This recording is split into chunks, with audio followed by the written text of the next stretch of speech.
Welcome, y'all. Hey, Sherri. Hey, Tammy. How you doing? Good. You look so pretty today. Thank you. Thank you. And look at you, the incredible vanishing woman here.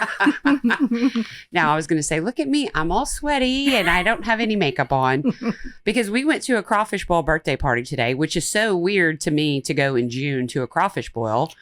Yeah. We usually end them in May. We don't have them after that, but they were actually pretty. And the crazy thing was they had about 100 pounds of crawfish for like 15 people. And I was like, they're going to be having some leftovers. Somebody's going to be sitting there peeling after they're ready to go inside tonight.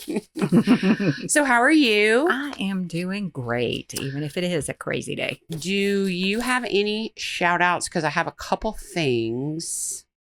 Well, let's go ahead and do your shout out. Well, let me get to my email and y'all bear with us today because we had an unexpected cancellation and we are still trying to get an episode out for y'all. And I think we got it. I think we got some content here. There just may be delays like right now where I'm trying to look this up. Okay. The ALA, which is the Adult Literacy Advocates of Greater Baton Rouge. This is for our local listeners. They are having an event on July 14th at the main branch of the Goodwood Library. And for those of you who are local, you may remember the Scott Rogers case.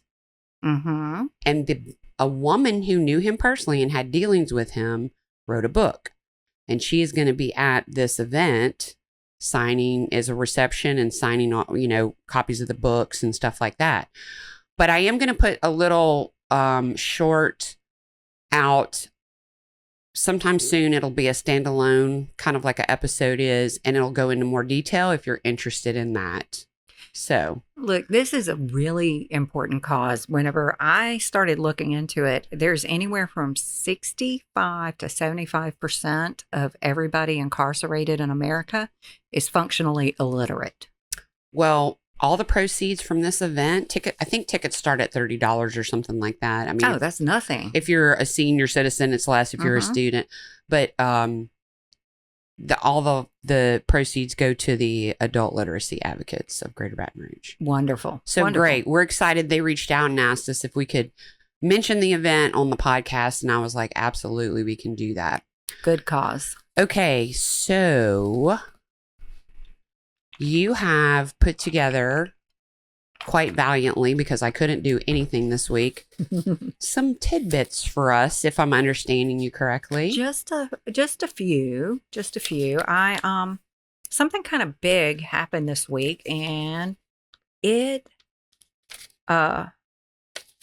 touches on a case that we've talked about a little bit. Okay. So back in last summer, summer of 23, Rex Heuermann got arrested and charged with 4 murders for the Gilgo Beach slayings. Oh. Okay. We did talk about this. We did talk about it a little bit. 11 bodies were found in that general location, but he was only charged with 4. I do remember seeing something come up on the news this week about this. So I didn't watch it. So tell me what the update is. Well, the update is that they put 2 more bodies on him officially. Okay. So we're up to 6 now. Yes. We've added Jessica Taylor and Sandra Castile to Maureen Bernard Barnes, Amber Costello, Megan Waterman, and Melissa Bartholomew. Okay. So he's now at 6. But there was something else that came out in his bail documents this week. Oh. That was interesting. And it kind of sent me on a little bit of a rabbit hole? Oh, yeah. So Mr. Heuermann had a document on his computer. Okay. It was kind of a how to get away with murder checklist. Oh my God. They just found this? I mean, like, how long is this? A year and they just found this shit? He did have a phenomenal quantity of devices. I think I read, iPads, laptops, dozens and dozens, desktops, and old ones and new ones and stuff like this. So it took them a hot minute to go through everything. Yeah, yeah, and How to get away with murder. it was literally things like make sure you have supplies to keep the targets. TRG is how he kept referring to his potential victims. Okay. DNA from getting everywhere, booties, stuff like that. Gloves. Remove your tire marks.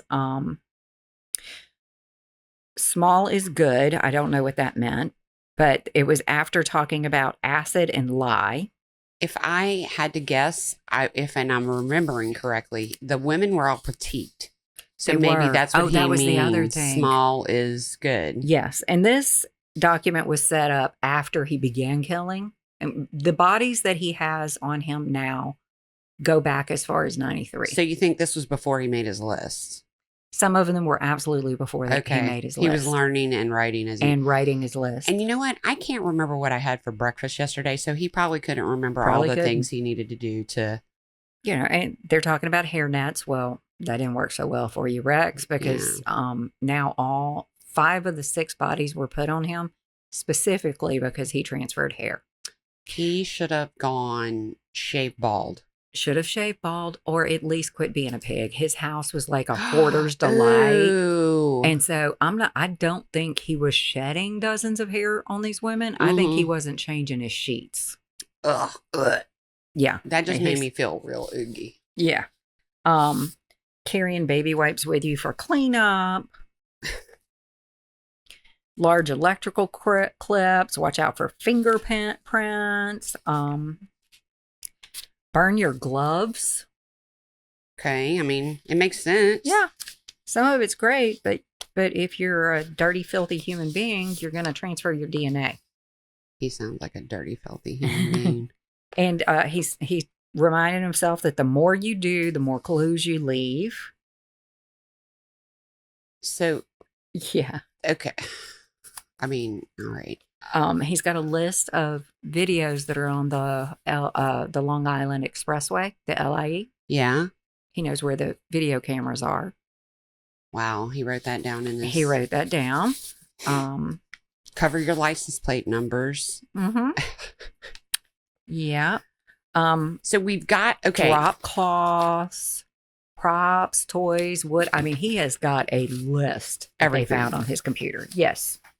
So here's my question, and I don't know if you know this off the top of your head, but he's been now charged with 6, and it's been a year since they've officially arrested him. Yes. Are they still gathering? Do we have a trial date set? Anything like that? Still gathering. There was another search on one of his properties not that long ago. I have a sneaking suspicion because even if the first death, because the first body on this strip was 93. This guy, I think, was born in 62. That would have already had him 30 before the first one. All right. I doubt his first body happened in 93. Second thing was there were gaps in these deaths. So he's probably killing. I think he was killing other places. Yeah. He was a hunter. And remind me, was he married? Yes. And this is another case, I'm assuming, of the wife not knowing anything. She didn't know anything. Was she suspicious? I don't think she was suspicious. And the other thing is, she would be out of town or out of the country when these murders happened. Like, they knew where she was because she was calling home from a hotel 3,000 miles away. So he was using every time his wife left town as a chance to kill her. He was probably sending her off on shopping adventures and go visit your mom. Go visit your mom, stay a week. Yeah. I'll take care of the house. Don't worry. I'm a hoarder, so I don't really have to clean anything while you're gone. Oh, that just grosses me out. That show, the hoarder show, I can't. Okay. Can't touch it. I watch it, but it's like the whole time I'm itchy. Like it's just fucking, okay. Okay. So it kind of reminded me about like the number one rule about getting away with murder. Don't write it down. Don't write it down. And don't save it in a device for 10 years and wait for the cops to come along and find it. But don't write it down. And so I went and I went and found a handful of other people who wrote it down. Oh, Okay. tell me. So Nancy Crampton Brophy. Never heard of her. She wrote an essay once upon a time entitled How to Murder Your Husband. While we're on this topic, did you watch, I believe it was on Netflix, How to Get Away with Murder, the series? I don't know if I did. It's amazing. Who was Oh, I can't think of her. You know, I am terrible with actors and actresses' Okay. names, but I will look it up for you after I am telling you it was amazing. If I get in the mood to sit still for a minute, I may. I'm telling you, it was, yeah. Any of y'all out there who haven't watched the series How to Get Away with Murder, you need to watch it. And these people, I'm not going to do a complete dive into them, Right? Because we may want to do an actual show on them, Right, at right. some point. But she wrote suspenseful romance novels, and they're old. They're like 68 and 71. So, am I understanding that She killed her husband. she wrote shit about what she actually did, and they were supposed to be fantasy books, or did she write a list? Well, once upon a time, she wrote a list, a little bit of how to murder your husband. But then whenever it came time where she was getting busted, her defense hung on, all of this was me doing research for a book. So they're like, yeah, she did it, but technically it's a write-off because this is her job. Yeah, I bought the gun in 2 barrels, but I just needed to do it because there was a spy in my book. Yeah. Anyhow, so one of the lines in the essay, which was not allowed in court because it would have been too inflammatory, was, if the murder's supposed to set me free, I certainly don't want to spend any time in jail. And let me say clearly for the record, I don't like jumpsuit, and orange isn't my color. Oh my gosh. She's serving life. Is she? Yes. Of course. How much life is it going to? She was 68 when this happened. I don't know. You know, look, only the good die young, man. She might be in there for 30 years. Yeah, because I mean, like prison. Prison's it's a rough situation. But she spent her whole life out here with good health care, good education, Mhm. her husband was a vegetarian chef. And she killed him. And she killed him. My husband, although he does not cook professionally and doesn't have the title He of could. chef, he could, and I would never kill him because he feeds me. So what the fuck? How can you be mad at somebody Who's cooking for you? who's cooking for you? Yeah. And he even raised his chickens Mm-mm. for the eggs. He went foraging for the mushrooms because they were in the Pacific Northwest. Oh, yeah, she's stupid. And he taught chefs. He worked at the culinary school. Oh, wow. Yeah. Her loss. Yeah. All right. And then let's remember BTK. Oh. You know, I've watched so many documentaries and shows, and I'm just still to this day fascinated with that one. And that is one of the better parts of Mindhunter. They would open that show every time, and they never finished it. And I need Mindhunter To come back. at Netflix Mm-hmm. to come back and finish your dang series because it was so good. It was really good. And I tell you right now, if we started a campaign, there would be at least 1 million people signing that. Absolutely. Okay, sorry. So, no problem. BTK. But BTK, Dennis Rader, yes. killed 10 people. For those of you who don't know, I'm sure everybody listening does, but if there's someone new, welcome to the show. This is Grits with a Side of Murder. BTK stood for Bind, Torture, Kill. Is that correct? That is correct. Okay. Okay. And throughout, he had this huge, long pause in killing. Oh. Killed a bunch of people, raised his family, killed some more. Do you think he really had a pause? I think he did. Okay. I think he did. I think Okay. really whenever his family life calmed down, and he got settled, I think he was kind of one of these people. He was big into his church. Uh-huh. And knowing that about him, he probably did, baseball with his kids He and did. all the extracurricular activities. Worked for the city. Yes. I mean, he had like this very normal life. So, But he liked to communicate with the cops and with newspapers when he was killing. Yes, he did. I remember that. He wrote it down. But if you remember, do you remember how he got caught? I do. He I do. wrote the cops. I guess he was trying to use technology as his friend and said, hey, can you trace a floppy disk if I send you one with all my information on it? And they were like, No. nah. He sent it. They could. Busted. Yes. That's for this is going to come out all wrong. For as a sophisticated killer as he was, that was the stupidest thing. That I couldn't believe it whenever I heard that that's how he got caught. Yeah. You literally asked the police and believed them when they said they couldn't track you via a floppy disk. And for those younger listeners, that was how computers started. We couldn't save things to the cloud. Yeah, that little save button. Yeah, we had to actually put a piece of plastic in the computer to write the whatever we were saving onto the piece of plastic. Mm-hmm. And it used to take a minute. Do you remember floppy disk, Chandler?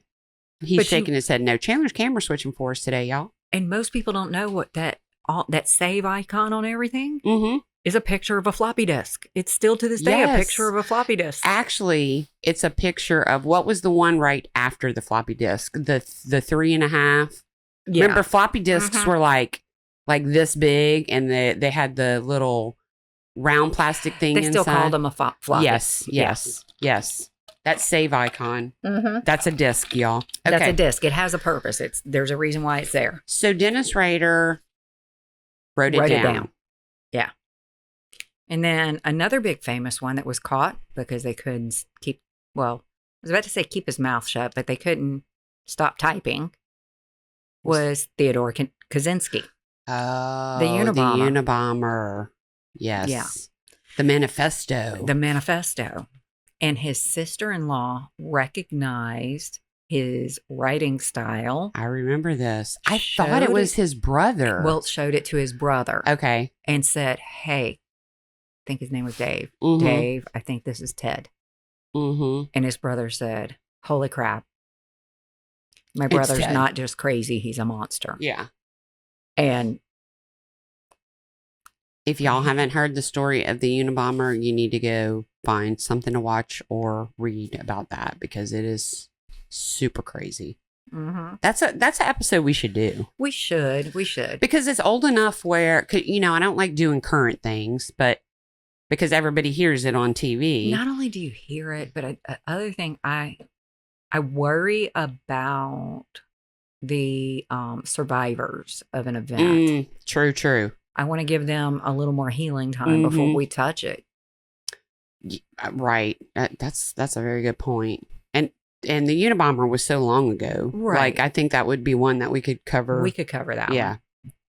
Oh, okay. Excuse me. Alcohol's kicking in. What are you drinking? Little Tito's. And what? Vodka. Tito's and vodka? What? Little Tito's and Mio today. What flavor Mio? I just grabbed the lemon one. Okay. I am drinking Crown, but this is going to be the end of the Crown. I have a little bit left in my bottle, and I'm not drinking it anymore because I'm switching up to something else. I'm going to Swear Jar and Redneck Riviera. Look, I know it's boring that I say I'm drinking the same thing every time I come over, but it's the thing I like. Well, I totally get that, and that's how Crown was for me for 20 years, 30 years, however. 30? Yeah, it could be 30. Damn, why'd you have to say 30? All right, you got another one for us? I do. Don't write it down? Yeah, another don't write it down. Keith Jesperson. Yep, I think I did a story on him on the pod. Well, that boy went up in the bathrooms at the truck stops. Yeah, and he decided to write, hey, you got the wrong person. She, I killed so-and-so. I killed so-and-so, not them. And I took the piece of jeans off of her her button fly or whatever. And so they were totally, because he couldn't keep his mouth, it didn't get him caught like it did with Ted Kaczynski, but it got him linked. And also they had 2 other people in jail for that. Yes. And so when the happy face killer, Keith, finally killed somebody that they knew he killed somebody. Mm-hmm. They were able to because he was constantly sending letters, constantly. He was. They knew he had killed all the rest of them. Don't you think subconsciously, at least for the last two that you've talked about, BTK and Keith Jefferson, anyway, whatever. Jesperson, that they subconsciously wanted to be caught because they were writing the police, writing the newspaper, writing on bathroom walls. I think part of it is that. But then I think sometimes it just depends on how charitable I'm being about people. Because, sometimes I can be nice and sometimes I can be really harsh on people. The harsh me says they just wanted to brag and they couldn't brag in person because then they'd get caught. Okay. And so I don't know. I don't know if they wanted to get caught or if they were just trying real hard not to. All right. But needed to say something. Theory. Yeah. Like when I finished writing this today with so little time, I got up and shouted to everybody in the house that I was the tits. I'm the tits. I did it. Again, if you didn't join us from the beginning, we're throwing this episode together. Welcome, y'all. Fortunately, I have so much true crime content in my life. I had all these little bits saved in files in my computer. The great thing about you is you can do it at the drop of a hat, and it takes me hours to do a story. Like, it literally takes me at least 4 hours to do a story. I cannot make it any shorter than that. That's just the way I work it. It did take me a couple of hours, but most of it was me sitting there panicked. What do I do? What do I do? What do I do? Well, this is perfect. Don't write it down is going to be the title of this episode. So, okay, who you got next? Okay. So this one's kind of new. Mm-hmm. And it's Dwayne Keith Davis. He was arrested. Sounds familiar. For murdering Tupac Shakur. Help me. Tupac Shakur. Thank you. Are we saying it right? Tupac Shakur. Shakur. Yeah, it doesn't work in this. And who was the other guy involved in that? The other guy that Big died Daddy shortly after. Yeah. Shit. If you hadn't have said it, it was on the tip of my tongue. God, write us and tell us, y'all, please. Was it Suge? Suge Knight? No, that's somebody different. Biggie Smalls. That's it. Biggie Smalls. He died 6 months later. Okay. With Biggie another Smalls. shooting. Okay, Anyhow. so because I feel like I have read something about this before, about Tupac's murder and someone coming forward about it. Is that where you're going with this? That's where I'm going with this. We're vibing right now. So police knew that this Dwayne Keith Davis was involved for a long time. And this is where I need your expertise. Tell me. He was part of a proffer agreement. Okay. Back in the day. Okay.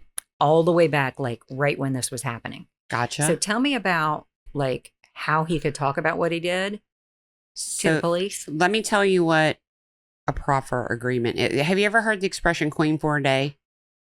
Yes. Okay. So sometimes it's referred to as that. Sometimes it's just called proffer. Mm-hmm. Sometimes it's called proffer letter. Any way you want to say it, it's a written agreement with the prosecutor and the defendant or witness of the alleged crime, whereas the defendant or witness can give information that might incriminate them, but this agreement kind of lets them off the hook from being incriminated with their own words. However, and it's a written agreement. Typically, it's between federal prosecutors and white collar crime type stuff. But it can be it could be a state prosecutor. It can be any prosecutor. The downside of the proffer agreement is that you may sign this agreement saying, I'm going to give you information about the crime and you're not going to hold it against me. You can't prosecute me with this information I'm going to give you. Mm-hmm. But it could backfire on you because after researching your information and the evidence could bring more information forward, and that information could be used against you. And that would be why they would do it, right? So that they can learn more about what actually happened, and then the investigators can go. And the defendant or witness, the benefit to them initially is maybe lesser time. I mean, they still might go to jail, but there's lots of different ways they can work out a benefit to the defendant. It's just, they say Rudy Giuliani did a proffer agreement. Okay. In all of his troubles. Well, I've heard about those queen for a day moments. Yes. And like bank fraud stuff and things like that, where you really got to. You can say the shit and you can be like, okay, I'm going to tell you this, but you can't hold it against me. And they're like, okay, we're going to put it in writing. We're not going to hold it against you. Or we're going to hold it against you, but, you know, we're going to send you to a federal prison, which is, you know, maybe a little. The one closest to your the wife. Or white whatever. collar, you know, kind of the, what do they call them? The golfing, you know, easy street prisons. Okay. All right. So that's what it is. Well, that makes a whole lot of sense about how the cops knew about him for 20 years before they arrested him. Okay. Because they were literally like, we know he did it. Yeah. But they couldn't find any evidence past what he had told them. So who did the proffer? I don't know if it was. But someone did a proffer Someone did a proffer. And came forward with information. If it was Nevada. I don't know if it was the feds. I don't know. No, but I mean, defendant or witness wise, do you know who came forward with some kind Dwayne. Okay. Yeah, gotcha. Guy had a proffer in place that he himself was a party to. Okay. So what he had told the cops couldn't use because they could never find support for what he said. Okay. And then, so Dwayne keeps gangbanging for years and years. Now he's 61. He wrote a memoir. Blood in, blood out. Yeah. And I think they were Crips, though. No, blood in, blood out means you got to kill somebody to get in the gang, and then they got to, yeah. Would the Crips use that because they hate the blood so much? Anybody would. It's literally about drawing blood, shedding blood. You see how Southern you are I am. so into the gang violence scene. Okay. So anyhow, he wrote his memoirs and went on this tour, and he started talking about what it actually Diddy was involved in this on some level. Not P. Diddy. I know. Back then he was Puff Daddy. Well, he's changed his name so many times. Right now his name is Don't Lock Me Up. His name is Bob. So anyhow, he had already kind of set up an agreement with this gang. Okay. Because there was such East Coast, West Coast anger. Yeah. That they were going to help take care of his Tupac problem. Oh. Well, Tupac and Suge got in a fight with a couple of guys at the Mike Tyson fight in Las Vegas that night. Well, I mean, you know. The rest of the other people, the entourage, ran back to the gang, said this. Dwayne's sitting there, gives them the guns and said, go take care of business. He was literally the guy who ordered it. Yeah. Yeah. So, yeah. So it's never been really a question to investigators. They knew who did it, and it may have been. There's just no proof. There was just no proof. But until someone wrote it down. Yeah, because it turns out that the words you put in your memoir, are not part of the proffer agreement. If it's not spelled out in writing in the proffer agreement. And you do it then. You do it at your queen for a day moment. Yes. You don't do it 20 years later. He was becoming a broke dick and needed money, so he wrote his memoirs. He wrote his memoir, went on a press tour, and ran his fat mouth. And now he's been charged with Tupac's murder. And I don't know if he's going to live in prison. Criminals, I don't know if you can hear me or not, but shut the fuck up and stop writing shit down. Oh, actually, no, keep doing it because we need to catch you and put you away. Yeah, I need more content. Fuck. All right. Okay, and do you got anything funny for us today? I have some funny, but there's let me get on my phone, which y'all know I never do while we're doing the podcast. Today was the first day because we just have a little bit, like I said, we're flying by the seat of our pants. I have to mention someone who has probably sent me 20 story ideas, which is the most I have ever gotten from anyone. Huh. Her name is Chelsea C. I'm not going to say her last name because I did not get permission. But Chelsea, thank you so much for emailing and sending all the story ideas. I know I haven't done one yet, but I am going to. I'm going to find the right one to do. So keep them coming, Chelsea. I did mention our new Patreon members last episode. So, okay. Funny shit. Let me find my... Okay, here we go. Here's the title. Mm-hmm. And this is from Court TV. Okay. So I would say that's reputable. Pretty much. Yeah. Car thief returns victim's mom's ashes. Early Mother's Day miracle? This happened last month, May 2024. Oh, goodness. In what might be an early Mother's Day miracle, a thief stole a Florida man's Dodge Charger, which was custom, but what? What? Oh, I am just picturing this human. The Do we just combination need- of do we just need Florida to- man Do we just need to and pause? Charger. Custom Dodge Charger. Oh my gosh. This bitch wasn't straight off the lot, okay? Okay. Stole the custom Dodge Charger, but returned the ashes of his mother, which were in the cup holder. Can you have a little more respect than where you put your big gulp for your mom's ashes? Oh, Chandler, don't ever put me in your cup holder of your car. Okay. Sadly, the car hasn't been returned, but the man's relieved to have the ashes back. I'm glad. I'm glad it was returned. Can you believe that, though? Okay. Okay. What? Have you ever... I wonder what they were in. Like, because if they were in the cup holder, they couldn't have been in a normal First of urn. all, I feel like this is a Florida man story, so I'm pretty sure it's a big gulp Probably from so. 7-Eleven. And now I'm wondering how the thief, because, I mean, you've Knew seen... there were ashes. Well, obviously, ashes he wouldn't know is his mom ashes, his dad's ashes. He wouldn't know. But maybe he opened it up and maybe he had maybe there was a label on the container or something. He wrote in Sharpie on the big gulp cup, mom's My dead ashes. mom.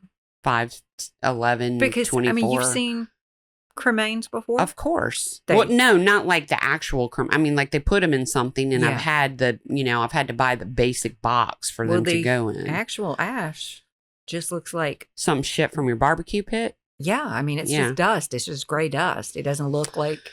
Maybe this particular thief had experience. Maybe he worked at a morgue before. We don't know the background story on this. In that custom Dodge Charger. Yeah. Oh, he was like, the mullet and I gotta get me some of that. The tribal band tattoo. It's all there. It's all there. Okay. Man calls 911 because he wants someone to sing happy birthday to him. Oh, Bitch, no. Don't call 911 for that, but I do feel bad for you. This also happened in May of 2024. Huh. A Boston man called 911 saying he wanted someone to sing happy birthday to him. I would never do this, so kudos to the Boston police who showed up at his house with candles and a muffin and sang happy birthday to him. That's nice. Who says the police are bad folks? No. That is cool. Okay, don't answer that. I'm not. Okay. So I have a couple from other countries. Okay. And I might have done I don't think I did this one before, but this is Australia. A would-be thief who broke into a Melbourne bakery. He trapped himself inside and got locked in the storeroom. Okay. He was captured on CCTV stacking containers, chairs, and bins in a desperate attempt to climb up into the roof. Cameras rolled for 30 minutes as he attempted to scale this pile of shit he piled up, and he kept crashing to the ground. He crashed at least 5 times in this 30-minute span. The would-be burglar eventually freed himself and turned himself in.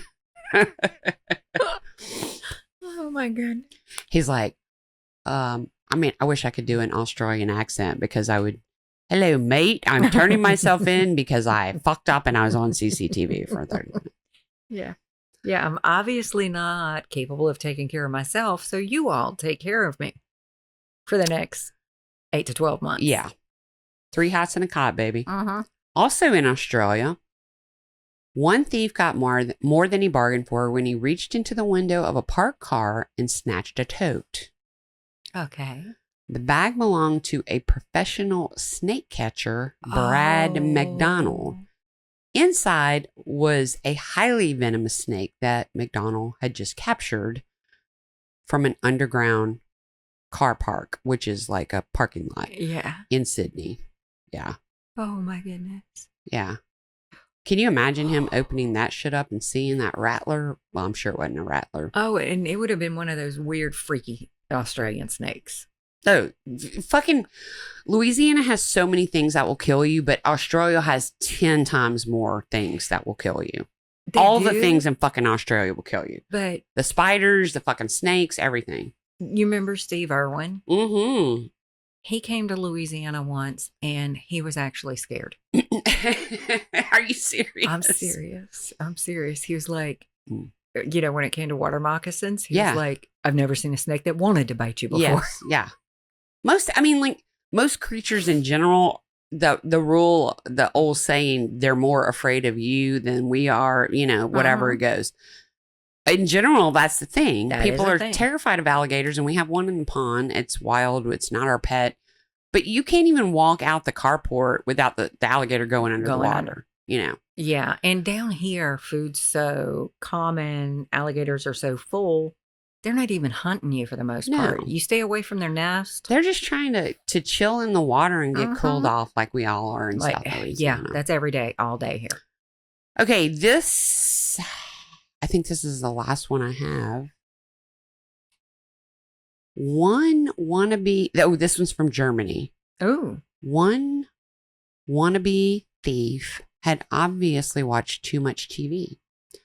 When the 29-year-old tried to break into his neighbor's flat, which is an apartment, by using a bank card. So yeah, that don't work. He saw you know, slide the card in there, Jimmy, the little flapper down. So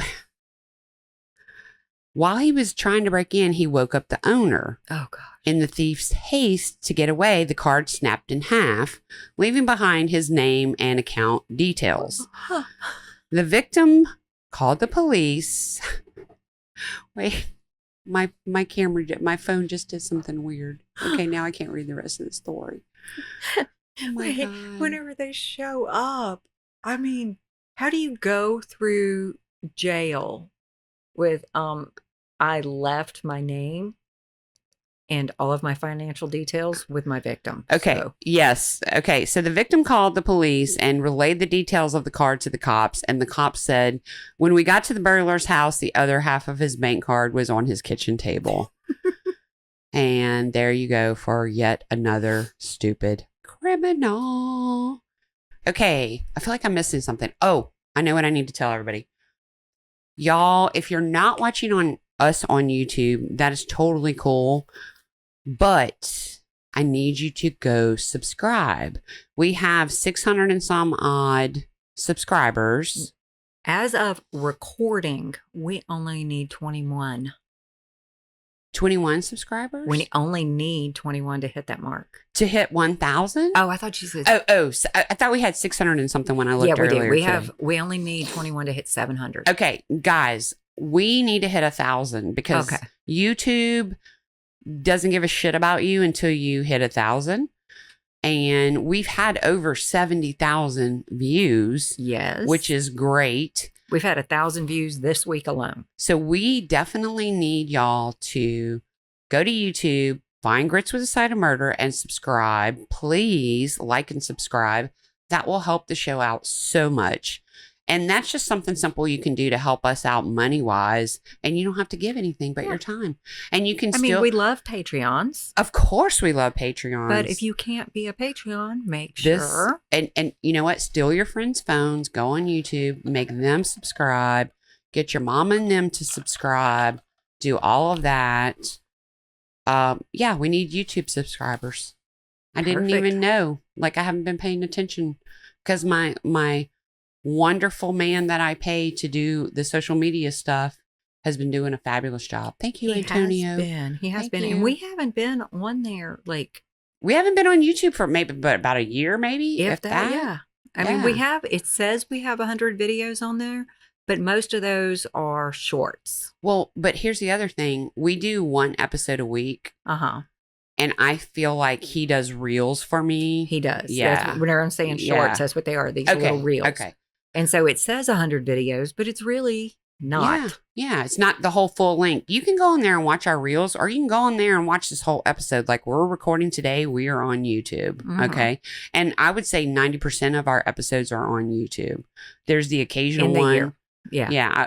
There's the occasional one where we don't have a camera switcher and, we do the best we can do. But even then, if we send this audio to him, he puts up some nice graphics. And so that is a good, whenever you're sitting there trying to wonder what we're talking about, sometimes you get photos, video of He's amazing. And no, I'm not going to tell anybody who he is because I want to keep him all to myself. Hey, Antonio, we love you.